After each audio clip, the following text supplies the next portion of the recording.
Bom dia, gente. Nossa aula de hoje é com relação ao Present Continuous, também conhecido como Present Progressive, certo? O presente contínuo de um verbo, ele é composto por duas partes. O Present Continuous, ele é um tempo composto, ou seja, você vai ter dois verbos, o verbo auxiliar e o verbo principal. O verbo to be, ele sempre vai ter a função do verbo auxiliar, que é aquele que vai complementar o verbo principal, certo? Então, se o verbo to be é o auxiliar, ele complementa o verbo principal, que é o que vai dar sentido à oração. Certo, gente?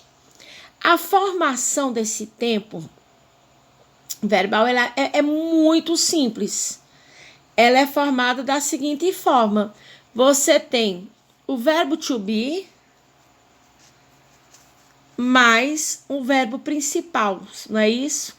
Sendo que esse verbo principal, ele tem um acréscimo da partícula ing. Pronto. É assim que você forma o ing. Tá bem aqui, ó.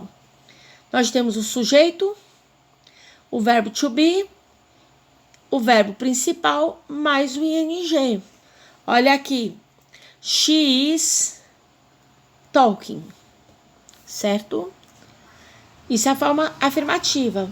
A forma negativa, ela também é muito básica, ó. Sujeito, o to be mais o not e o verbo principal mais o ing. She is not ou isn't talking. Tá aí.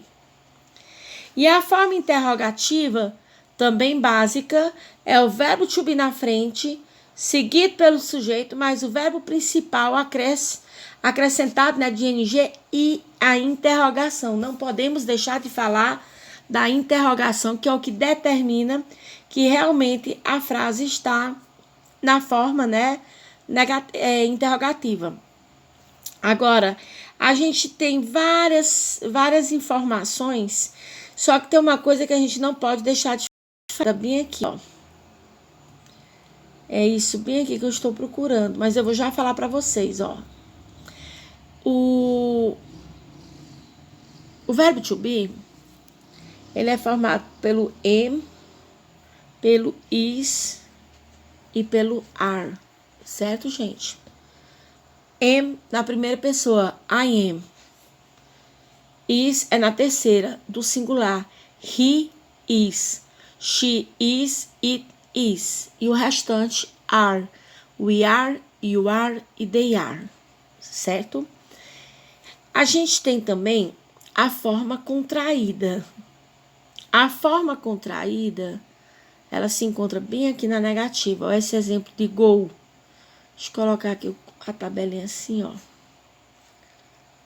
Pronto, o exemplo do verbo go. Ó, na afirmativa, I am going. I'm not going. Am I going?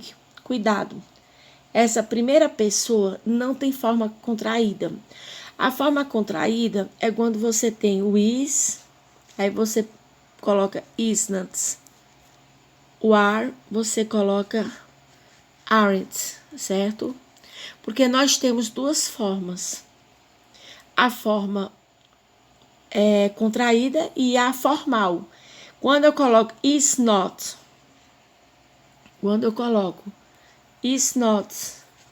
ou are not, ela é formal. Ela é utilizada para tanto na linguagem oral quanto na escrita, no sentido de formalidade. Quando eu vou fazer um trabalho científico, acadêmico, né? Eu nunca posso utilizar essa forma contraída bem aqui, ó.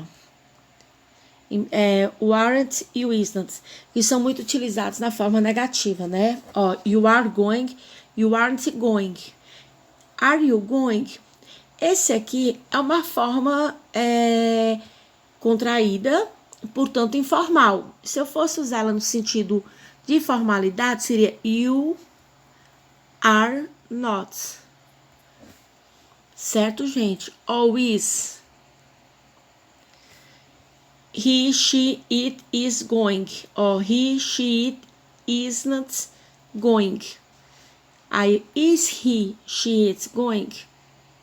Bom, nós temos aqui a forma contraída. Se fosse a formal, seria is not.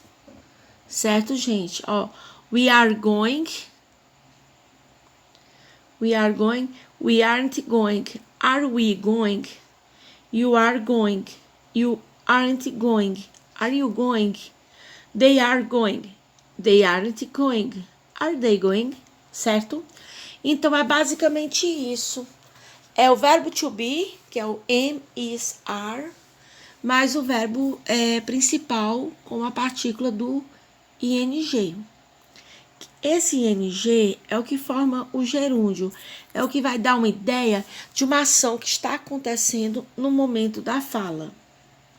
Bom, aqui eu coloquei, ó, nós também podemos utilizar essa forma de contração, ó, I'm, your e his, certo? É a forma também, uma forma também negativa, né? Ao invés de eu usar aren't ou isn't, eu boto you're not, he's not. E lembrem que aqui é a única forma contraída da primeira pessoa do singular. I'm not. A outra é I am not, porque aqui não tem aquela forma abreviada, tá bom, gente? Dando continuação, vamos lá. Quando que a gente vai utilizar esse presente contínuo? Bom, primeira informação que a gente tem que ver é a questão de que, assim como ocorre em todos os tempos verbais em inglês, a atitude do orador é tão importante quanto o momento em que acontece a ação. Vamos lembrar disso aqui. Ou seja, quem utiliza o present continuous, ele está se referindo a alguma coisa inconcluída ou incompleta. Nós temos essa característica de algo inconcluído ou incompleto. Vamos lá. A gente tem que entender que o present continuous, ele serve para descrever uma ação ocorrendo no momento da fala, no exato momento da fala. Serve para descrever uma tendência ou uma ação que está acontecendo atualmente, certo? Serve para descrever uma ação ou um evento futuro, que é planejado ou preparado, ou seja, que a gente sabe que realmente vai acontecer, porque ele foi planejado. Serve para descrever um evento temporário, uma ação temporária. E ele pode ser utilizado com, eu coloquei always, forever e constantly. Por quê? Porque uma característica bem típica do present continuous é a utilização de advérbios. Advérbios que vão identificar o momento da fala. Now, que é agora. At the moment, certo? Just, que é exatamente. Então, o present continuous, ele é muito complexo. Na língua inglesa, é um dos verbos mais complexos que nós temos. Então, gente, vamos repetir aqui uma coisa muito importante. Present continuous está se referindo a algo inconcluído ou incompleto.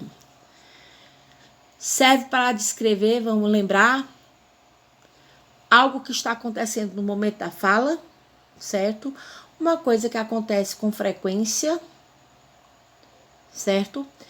É um evento futuro, desde que este evento tenha sido planejado, um evento temporário, e ele sempre deve ser utilizado com advérbios. Isso é muito importante da gente relembrar. Com relação aos advérbios, eu vou repassar para vocês depois uma tabelinha com os principais advérbios do inglês, para que vocês possam estudar em cima disso, Agora, é muito importante a gente destacar isso aqui, ó. Existem verbos que não podem ser utilizados, vejam bem, que não podem ser utilizados no present continuous. Que tipo de verbos são estes? Olha aqui, verbos de sensação, certo? Verbos de opinião, verbos de estados mentais, emoções, desejos, medidas. Por quê? Porque são verbos que vão determinar, ó. São verbos que vão determinar ou vão estar se referindo a estados, a estado emocional, estado físico, e não propriamente a uma ação, certo? Eu aí listei os principais verbos que vocês devem sim conhecer, certo?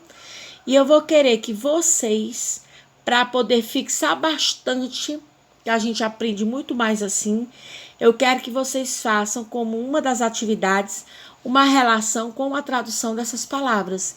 Eu quero que vocês coloquem no caderno de vocês todos esses verbos que indicam estado e coloquem a sua respectiva tradução. Quando for no dia da data de entrega da atividade, eu vou postar as traduções para vocês verem se realmente estão certas, certo? Pois vamos lá, continuando. O present continuo, ele pode ser utilizado quando eu me refiro, né, a uma ação do momento, é o momento da fala. É o momento da fala. Mas vejam bem aqui uma coisa. Ele pode descrever uma ação que está acontecendo no momento da fala, mas também uma que está acabando de acontecer. Por exemplo, se eu fizesse assim a pergunta: What are you doing now? What are you doing now? O que você está fazendo agora? Pode dar uma ideia de algo que eu acabei de fazer no exato momento da pergunta, como uma coisa que eu estou fazendo no momento da fala, certo? Com relação à ação planejada, que é esse tópicozinho bem aqui, ó, cadê? Um evento futuro, tá bem aqui, é o tópico 3. Lembrem, é porque indica algo que vai realmente acontecer, certo? Indica algo que realmente vai acontecer, porque foi planejado. Então, se é planejado, supostamente eu estou prevendo que vai acontecer. E ações que se repetem constantemente, ou seja, que pode ser também incluído nesse segundo tópico. Ações que se repetem, por exemplo, uma ação que se repete. Se eu digo you're always demanding more attention, ou seja, você está sempre exigindo mais atenção. Você está exigindo atenção hoje, está exigindo atenção ontem, é uma coisa que está ficando constante. Então, vamos resumir todas essas aqui de utilização no seguinte: a ação que está acontecendo no momento da fala, uma ação planejada num futuro próximo, certo? E uma ação que se repete constantemente. Pronto. Com essas 3 características, nós determinamos bem a utilização do present continuous. Relembrando da questão, né, dos verbos que indicam estado. Bom, porque o verbo que está indicando estado não é um verbo que está realmente... não é uma ação que está acontecendo. Então, é importante vocês relembrarem dessa característica bem aqui. Lembrando que eu pedi para vocês colocarem as traduções, não foi isso? Olha bem aqui. Existem algumas exceções, certo? Claro, toda regra tem sua exceção. Os verbos de percepção, certo? Normalmente são utilizados com can, see. I can't see. Eu posso ver, certo? I can't smell. Pode ser as 2 pronúncias. Sentir, a questão do gosto, sabor. Então, eles podem ser utilizados é de uma forma contínua, mas tem um significado, o seu significado vai ser diferente. Professor, explique isso melhor. Vamos lá. Os verbos de percepção geralmente são utilizados com o verbo can, que é um verbo modal, ou seja, que indica algo que você tem habilidade ou capacidade de realizar. Agora, se nós vamos utilizar o contínuos, às vezes o verbo acaba adquirindo um outro significado. Por exemplo, vamos prestar atenção bem aqui nessa, para ficar mais prático, ó. Nessa 1, 2, 3, nessa quarta frase. She's having supper. Having vem de o verbo to have, que significa ter. Então, she's having supper não é ela está tendo, mas sim ela está tomando. Olha bem aí. Ela está tomando. Olha essa última frase bem aqui. I'm seeing Anthony later. I'm seeing. Se é o verbo olhar, é o verbo ver. Então, eu estou olhando, eu estou vendo. Não.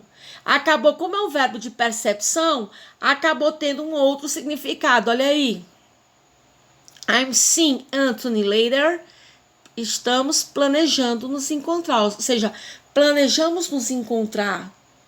Então, os verbos de percepção, repetindo, são aqueles verbos que geralmente, tá bem aqui a palavra normalmente, são utilizados com can, que é um verbo modal, que dá a ideia de capacidade, de habilidade. E que esses verbos de percepção, bem aqui, ó, esses verbos de percepção, quando colocados numa forma contínua, certo? Pode mudar o significado do próprio verbo. O exemplo que eu dei, ó, she's having, ela está tomando e não tendo.